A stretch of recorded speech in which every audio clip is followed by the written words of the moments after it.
today. Okay. Well, about a year ago, we started talking about what we could do in the community. We had a brand new DEI Vista. I serve on the SCASID Board of Directors, who was in charge of the Navigator program. When the ARPA money came into South Carolina, it was money set aside for minority business owners to provide technology and access to capital.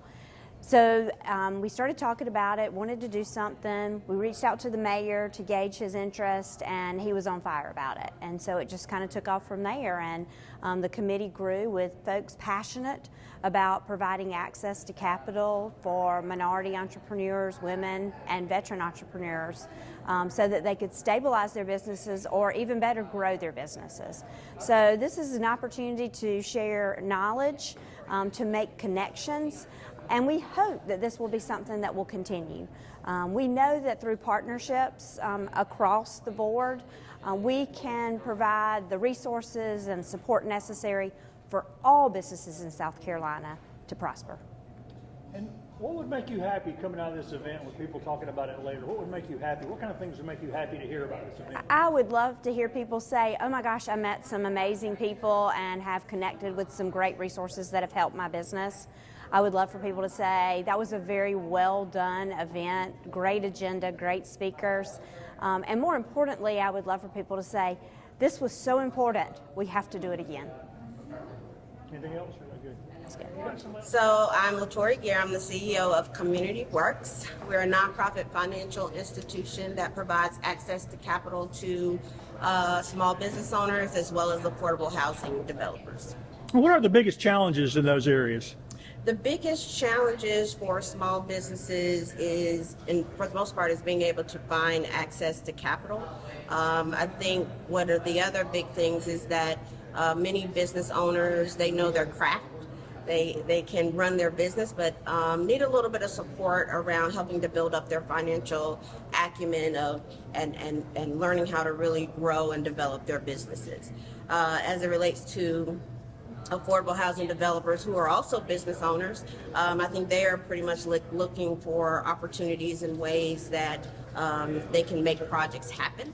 And so that's where Community Works comes in with both capital as well as education to support them.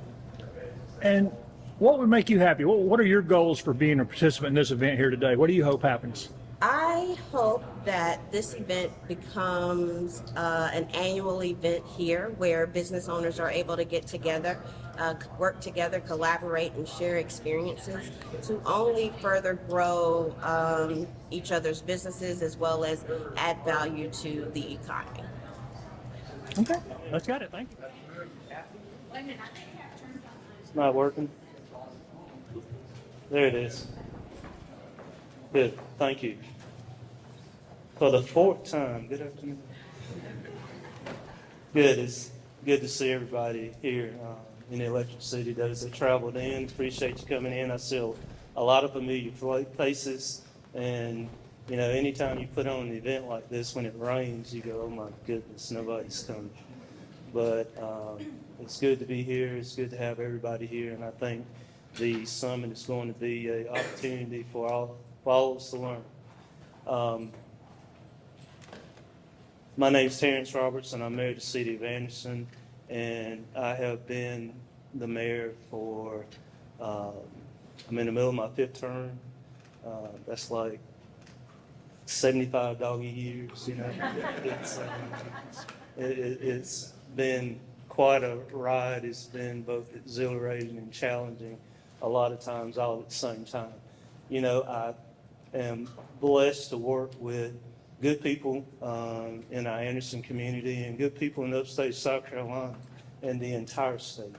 And so we have a wealth of resources here in Anderson, and I'm glad that you're here.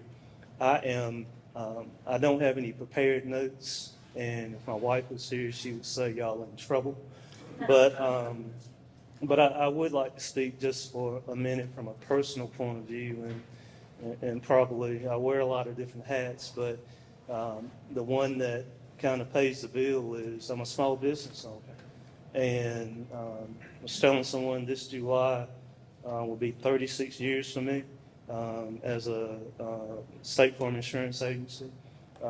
And when I started, I was sure I'd done the wrong thing for about 5 years. So, but the thing that I tell people is, being an entrepreneur and especially starting something from scratch, you appreciate it more. And I know a lot of people in this room are trying to either find their way or you're trying to find a better way. And I think you're in a situation right now today where you're going to be surrounded by subject matter experts. I mean, there's some really smart people in this room, and I hope you take advantage of it. This is, I think, I've known Christy for a very long time, and she is, if you know Christy, she asks you to do something, you just say, yes, ma'am, I'll do it. But she is very, she has a lot of foresight, and she sees what's happening. For the amount of years she's been doing what she's doing is a testament. And so do whatever you can to get to know Christy King Brock and just try to pick some knowledge from her, just like a lot of other people in the room. I think probably, one of the things that we all have a responsibility to do is to serve and to serve others. And, you can look at it a lot of different ways, but a lot of people say this one, and I think, it's service is the rent you pay for the room on this earth. And that's what we're about. We're about making sure that we help small business owners, women, people of color, veterans, people who have an idea. We want to be able to take that idea and multiply it and help you grow whatever you want to grow. You'll see some and hear some neat things today about some of the things, even at the city that we have that can help you grow. And so pay attention to all those things. I think organizations like AIM and the Anderson Area Chamber and the United Way and on and on and on and on, the Anderson County Economic Development, the City of Anderson's Economic Development, there are resources there for you. Now, I've made every mistake that a small business owner can make, I promise you. And the resources that I had 36 years ago is not what you guys have today. So take advantage of everything that people have to offer, that organizations have to offer. And I have no doubt that if you have a product or a service, we can help you get to where you need to get to, okay? And so with that, I wish I could stay the whole day. I'm going to have to leave a little early, got to jump on a plane. But, it's always exciting to be in the group I'll be with this evening, just to tell them this is what's happening in upstate South Carolina. This is what's happening in Anderson. And so I appreciate everybody in this room, everybody that's been willing to help do what we're doing here. And so thank you. And at this time, I'd like to invite Jonathan. Jonathan's with our chamber, and he's going to say a few words. And I also want to start by thanking Christy and the entire AIM team for putting together such a dynamic summit for today. The lineup really looks incredible, and as the mayor said, the resources in this room are just amazing. Again, my name is Jonathan Coffin, and I am filling in for our CEO, Pamela Christopher, who sadly couldn't be here today, but she had some notes for me to pass along. She wanted me first to stress the impact that you have as a small business. Not only are you drivers of the economy, but you are job creators, and that you are role models in the communities you're in, and that you're innovators in this community. Your impact extends beyond your size and determines the future of our community here in Anderson. We at the Chamber, we also know that the journey of entrepreneurship is challenging. It is challenging, and it is isolating at times. And we are made up of local businesses as a chamber who have been where you are and what you are going through. And we are big believers that as iron sharpens iron, so does one person sharpen another. And so getting around each other and being with people who are going through similar things are so important. So we want you to join us. Come and see us at the chamber. Come say hello. We want to be a resource for you and make sure that you come and have impactful events. One of those programs that I really want to talk about with you today is we'd love to invite you to Anderson's Minority and Small Business Accelerator Program. This program is a combination of efforts of a large number of community partners and is aimed at helping you continue to find resources and to build community along your journey as entrepreneurs. And we've just held our first seminar is an access to capital at Tri-County Tech, and had a community, and did that alongside SC Commerce, Department of Commerce.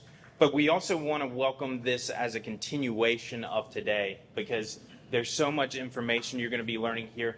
Come join us in this program so that you can continue to dive in and dive deeper into relationships with other business owners, as well as continuing to explore the resources here. And for any events, for that event, please be on the lookout on our Facebook page of the Chamber or AndersonSCChamber.com. Again, I want to thank you so much for your time, and I hope that you know how valuable you are as a business owner to your community. And now I want to welcome up Christy King Brock to close us out.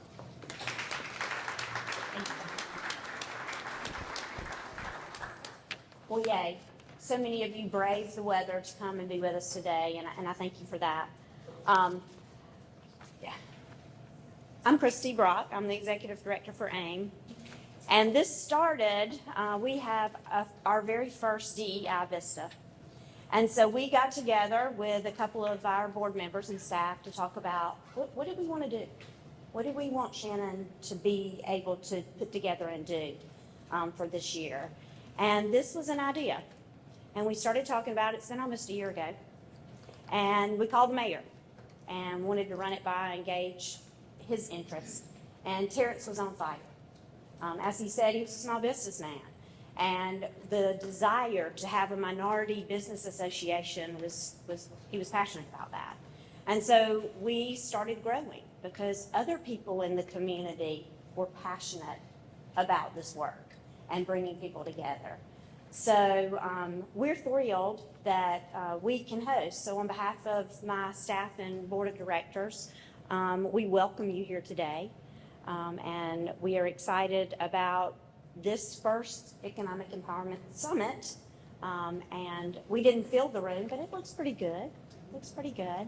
And we know that God is powerful and he'll bless this meeting. And we hope that this is the beginning of what we do.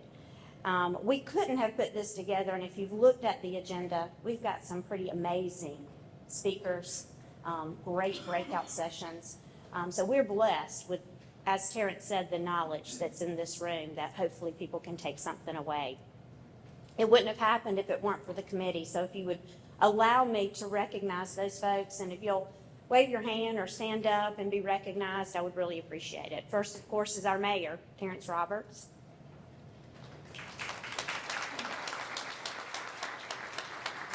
Luis Martinez is one of the vice presidents with South State Bank. He also serves as my treasurer and on city council, and unfortunately, Luis is sick and unable to be with us today. Ms. Juana Slade is my incoming chair, my vice chair. She is the chief diversity officer in Health and is very excited about what we're doing here today. So thank you, Juana. LaTori Gear, another one of my board members, is the CEO for Community Arts Carolina. And Anna Parra, who works with Tori, has helped us plan this event today. Chantel Broughton with SCASA, who runs the South Carolina Navigator Program. We had to Zoom her in most of the time. We did talk Bernie into letting her come up for one meeting, so she got to stay in Anderson. But thank you, Chantel, for putting some breakout sessions together and being a part of this. Sonia Barkley with South Carolina Department of Commerce, thank you. And Angela, who helped her along the way. So I got to Zoom in with these ladies, first time meeting them, I think, in person. So thank you for being here. Laura Cox with Dew. Thank you, Laura. Francisca Milford, and this is really cool. Francisca is over the shared kitchen. Where are you, pretty lady? There she is in the back. The kitchen is actually doing their grand opening. So God's providence of bringing us together at the right time for the grand opening of the shared kitchen here in the city. A lot of people are excited about this. This is a great opportunity we have for small businesses.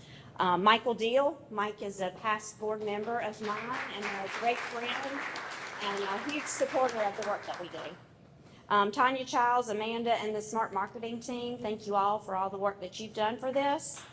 And Charlie Hill with Upstate Warrior Solution. Thank you, committee, for putting this together.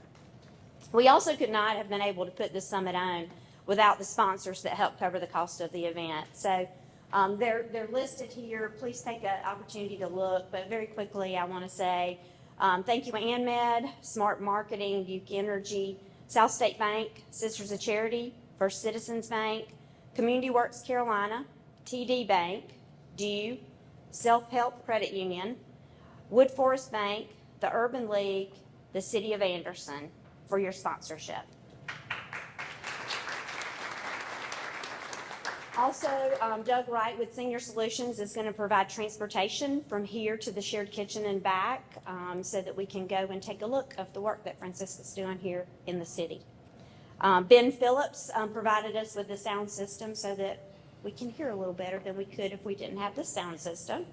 We have Michael Mance, who stepped up to the plate. We had Bobby Rutu was going to do our photographs for us. So if you haven't had a chance to get a headshot and you'd like one, they're doing them in the little room off the side.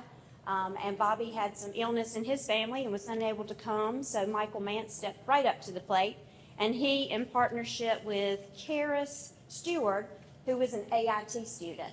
And y'all, I got to witness Michael as a professional work with this young high school student in coaching her as she took pictures.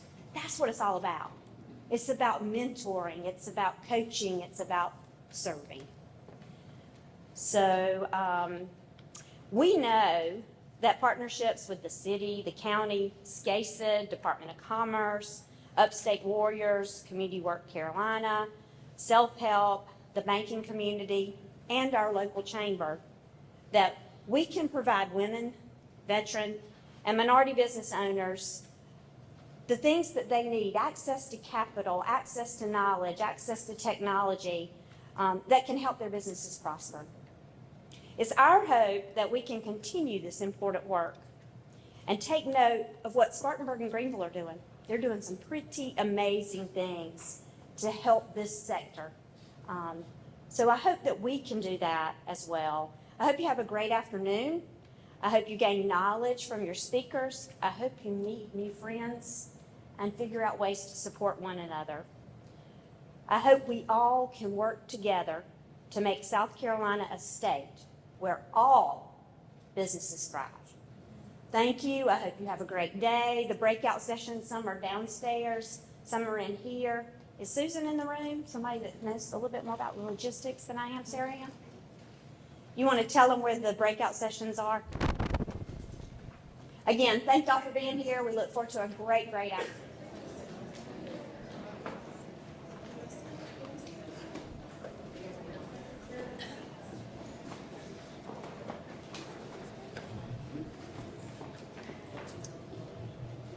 Hello, everyone. Good afternoon.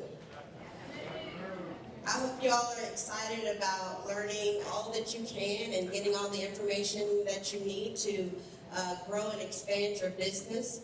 As Christy mentioned, as well as the mayor, Anderson has a great ecosystem for small businesses, and this event is just solidifying that by being able to show you all the resources that are available. But what we're here to do right now, before you go to your breakout sessions, is have conversations with some dynamic business owners who will be able to share with you their journey and gain some insight from them. Some of them are some very familiar faces, new faces as well, and so I will be equally excited to hear about how they have come to be awesome business owners. Here beside me, did I introduce myself? First. Okay, hi, I'm Victoria, South Carolina. And beside me is Katie Davenport, who is our Chief Strategy Officer and knows all the ins and outs about businesses and things of that nature. So she'll be helping me facilitate this panel. But to kick it off, I would like for give us your 1-minute elevator speech. Good afternoon. It's certainly an honor, a privilege, and pleasure to be here. Don't start with 1 minute yet. Introduction. My name is James Jordan, president of Jordan Construction Company and Jordan Development Company. And I'm so happy to be here. I'm really touched. We are a beneficiary of other people's advocacy. And we have so many great resources here in our state, here in our region. And I was just thinking about it while I was sitting here and talking to Angela earlier, who's with the SBA that I've known for over 9 years, that the difference for us has been that advocacy and always having people to be able to go in front of us, create the appropriate tension where necessary. What somebody once told me is that it's hard to be the one that flips over the table and gets invited back to it. So you need those people that are willing to stay in the fight.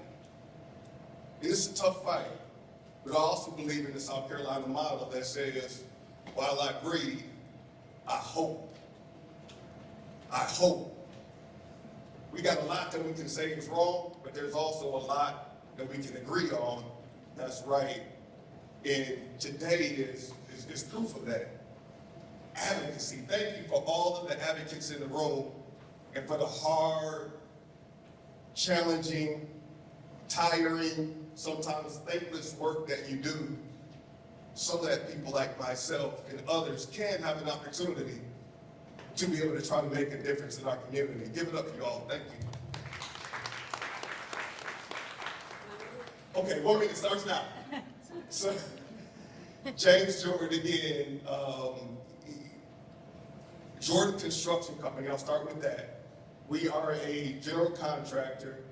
Today we're working on almost every major military installation in the state of South Carolina, a few in North Carolina, in Georgia. We're working in about 7 states. We started here actually in the upstate as a startup, mid-sized firm, growing and emerging. Last year about 30 million in revenue. And still growing. Government, our first major sector, our first major vertical, and followed closely by healthcare. Really proud to say that this year we're actually completing one of the largest healthcare expansions in the Southeast for Children's Healthcare in Atlanta, which we're very excited about. It's a beautiful project. If you're ever down on 85 in Druid Hills, and we played a major role in bringing that project to completion. Do a little bit of commercial and retail construction as well in the upstate. On the development side, we've had the opportunity to strategically purchase some very significant property in the upstate, and we really focus on buying projects that are going to be catalytic and that are going to make a difference, and that has some historical context as well. We believe in protecting our stories and being able to tell the story the way it should be done. And for us, a way that we're able to ensure that that happens is through buying properties. We also have a passion for mixed income development. So right now we have about 1,600 units of housing that we're working on between upstate South Carolina and Charleston. I have a large project in Charleston that we're working on now. Here in Anderson, I'm excited that we're currently grading. We're doing development of a subdivision off of Clark and East River. Please check that out. We'll have several homes coming there. We're doing some other land development in the upstate. But the development company is busy, and I'm excited about that because of the difference that providing affordable housing allows us to be able to make in the community and putting us in a position to be advocates for others in the community that ought to have the opportunity to live in a diverse neighborhood. Thank you. So I'm Casey Brown. I'm the owner of Await Surrogacy, and I have been in the family building business now for almost 10 years. So I help families that are struggling with infertility or same-sex couples use a surrogate to build their family.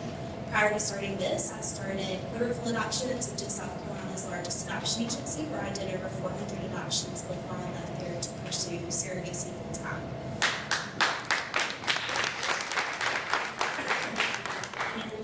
We currently have around 30 surrogates that are pregnant and are just building families that can't have a baby any other way. So I'm very excited to be here this year. Thank you. My name is Maxie Agnew Sr. I always put that in because I have a son that's a second. We always get mixed up. And I'm co-owner of A&W Travels Charter Bus Company. We're located locally here in Anderson County. And I'm a sponge today. I'm up here, but I'm actually a sponge, just like you. We've been in business almost 9 years. And we travel up and down the East Coast and a little bit toward the West, but mostly up and down the East Coast. A little slogan that we put together says, we travel not to escape life, but for life not to escape us. And so I've noticed, I was 38 years in the IT sector.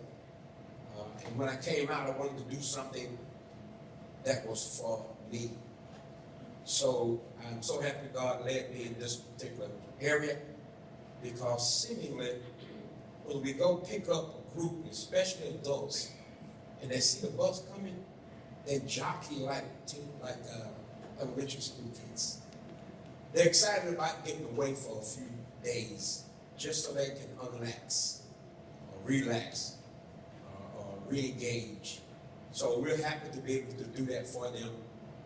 And I'm so grateful for individuals in this room that basically undergirded our efforts to begin, and now undergirding our efforts to grow. And I look forward to talking with many of you and seeing how you made it or how you are making it. And that's as far as my elevator goes right now. Good afternoon. I don't know if I'm supposed to be on this panel because I don't own a business.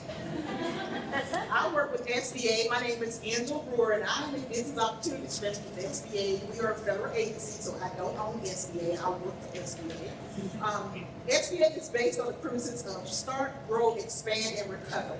When we talk about starting business, we have resource partners like the SBDC, Women's Business Center, SCORE, and ZBOC that help small businesses to do the business plan, to do the startup, and different things like that.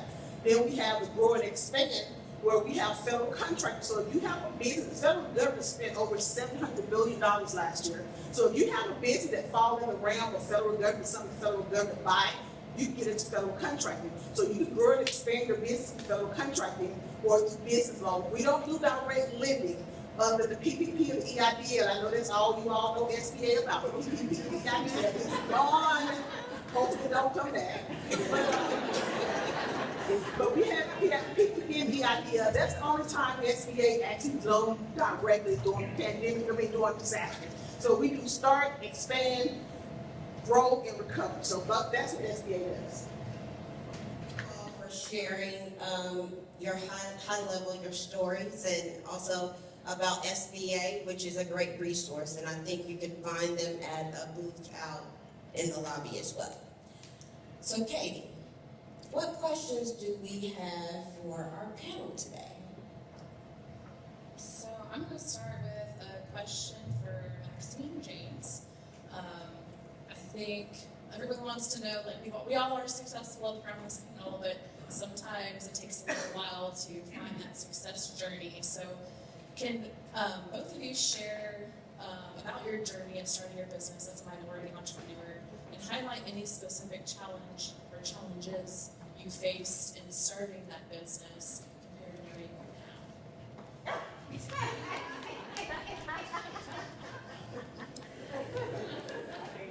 now? Yeah, I got you. On the way over, I was just thinking about how real I should be. It was a struggle to start.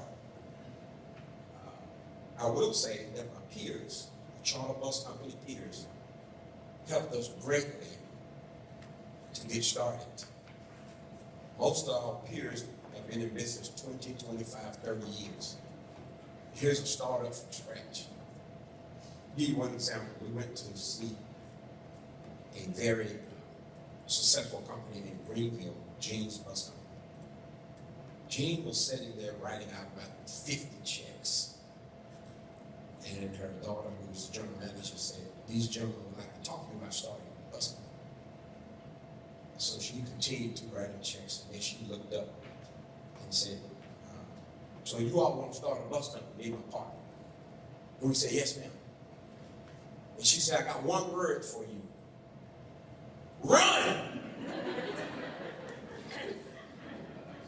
Well, you don't want to tell me that because I kind of hump around and you tell me I can't do it. So she waited about 15, 20 seconds and she looked up and said, you still here? We said, yes, ma'am, we're here. He said, well, sit down there and let me tell you what you need to do. And we appreciated that and still do to this day. When it came to financing, I guess we didn't smell good, we didn't look right well, whatever. It was tough to do that. And we actually maxed our credit card to get rolling. And for 2 years, we had no buses. So we just gained the knowledge, and we gained customers, and we asked our peers to drive for us. Obviously, when the peers drove, they took the money that the client gave us. So we ended up making about $50 per trip. But we were not undone, if you will. We hung in there, and after 2 years, Community Works bailed us out. Gave us the money to get the bus, and they were excited about doing it for us. Taking pictures like we were some kind of celebrities. You know? And we still have that bus. And I hadn't told them yet. I'm submitting for another one. But it was tough to start, but you know the old saying say when the road going to get tough, tough to go. It was that way for us. I don't look back and harbor any bad feelings or negative feelings on anyone because that struggle made us stronger so that we can move forward now with anything that comes against us. So I appreciate the struggle. Not that we can handle everything now, but we can handle most things. And so I appreciate it, and I, as Jordan has said, all those who struggle on our behalf, we appreciate you. So that's my big man. Hey, I really, my mom's home at the same time.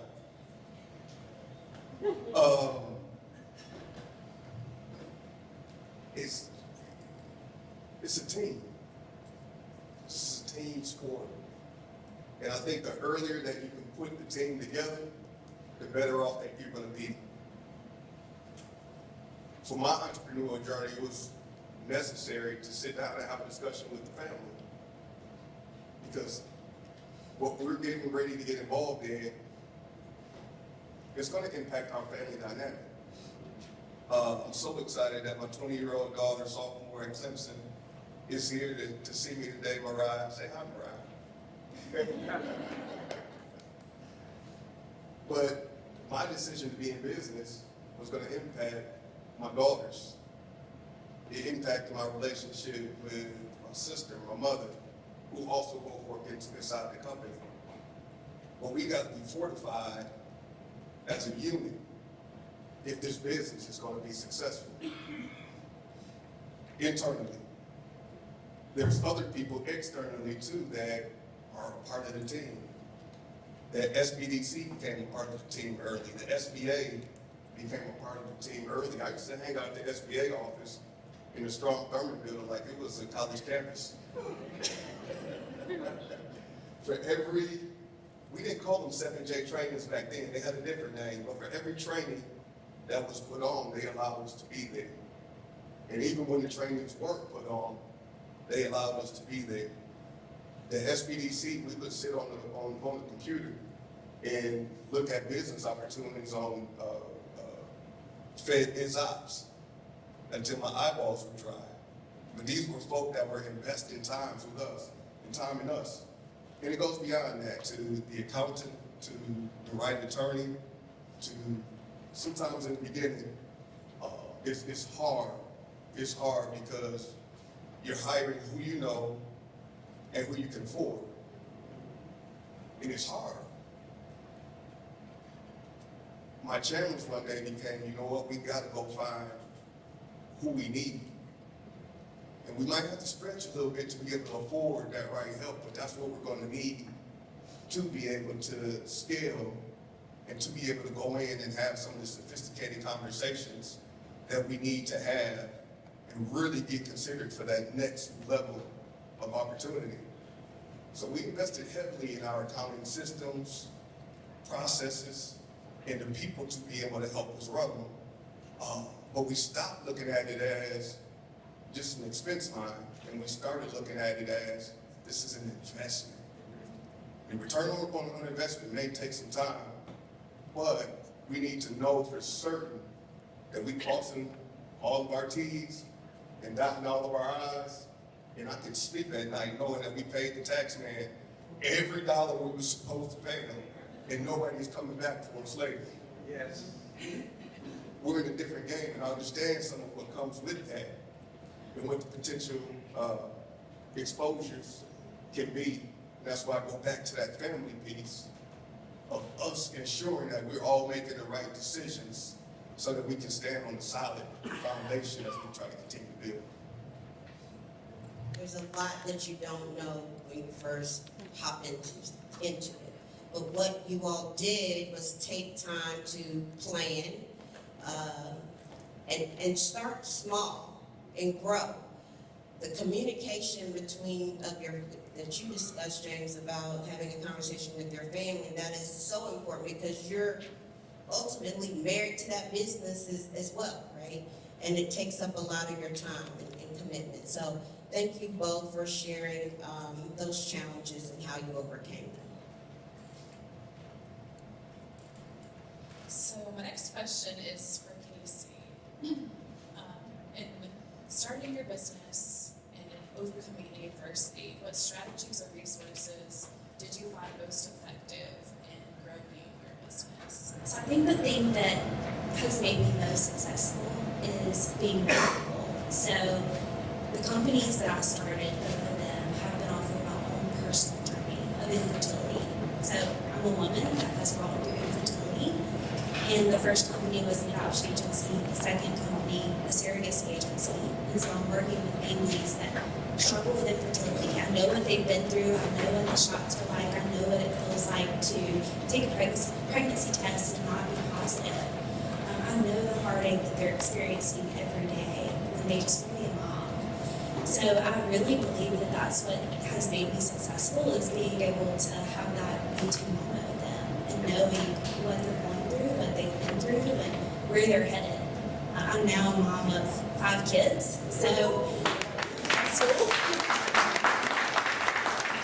And so it's just really powerful for them to be able to see that even though I struggle with infertility, that's not my identity, it's just a part of my story, and it can be the same for them. You can be a mom, it might not be in the traditional way, but you can be a mom. So that's definitely. Great. So, Angela, you're on this panel because I bet you get asked this question all the time, and now you're going to answer it in front of a room full of hopefully new faces. But what advice would you give to aspiring business owners based on some of your personal experiences you've had in working with a diverse set of businesses at SBA? Small business, especially startup, is to build a foundation. I talk to these businesses all the time. Just because you can cook, don't mean you can operate a business. Let's get that straight. And that's what some people, fail to understand. Just because you can do something doesn't mean it's a business. Sometimes it can be a hobby. Because if you're here today and you go back and your business has failed, you have a hobby. You don't have a job. I would encourage you to get an SOP. So when you leave your place of work or your place of business, that whoever's back there operating your business can operate your business.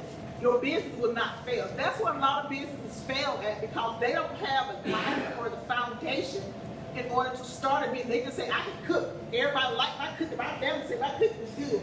You don't cook it down. They just don't understand. So I would encourage you to build a foundation for your business. SBA has resource partners. We have an SBDC, we have SCORE, we have a Women's Business Center, and veterans, we have FEBA. They are all free and confidential. Use them. Use them to a point you get to a plateau where they are, you need to expand and start paying someone. The startup, that's what they're for, because you're paying your taxes every year or every day, every quarter like business. However often you pay your taxes. So use these resources. They can help you. They are small business owners who has been through the process. Call me. No. Don't. Mr. Ag, you did it a lot during the PPP. I never met him until today, but he called a lot, but it was fine. But start your business foundation. Get a business plan. If you don't get a business plan, if you get a business plan, your business plan should be updated every 6 months to a year. Because as your business grows, your business plan can change. A lot of people have never gotten a business plan. They don't have a business plan. They just know how to cook. They don't know how to do the accounting system. They don't have an accounting system. They have an Excel spreadsheet. They don't pay the bills. They don't go to the IRS and get the free tax ID number. They use their Social Security number. Please start building a foundation. I'm off my soapbox. Community Works ourselves, we are huge fans of SBA, so if you're in the upstate, we have the Women's Business Center at Community Works' office or virtually, so we certainly want to see you all with Community Works. But So we just hired a new person for this area, so you won't see my cousin's face very often. But the person who's been hired, he'll be covering the upstate. He or she will be covering the upstate area. So, but he has a vast knowledge. He has worked at SBA, so he so it won't be the same. But he has the capability and the knowledge to do just as much, if not more than that. And he's good. all right, so I want to thank everyone on this panel. I think we learned a lot. We know how to set that foundation for business success by building a successful team. So please give this panel one more round of applause.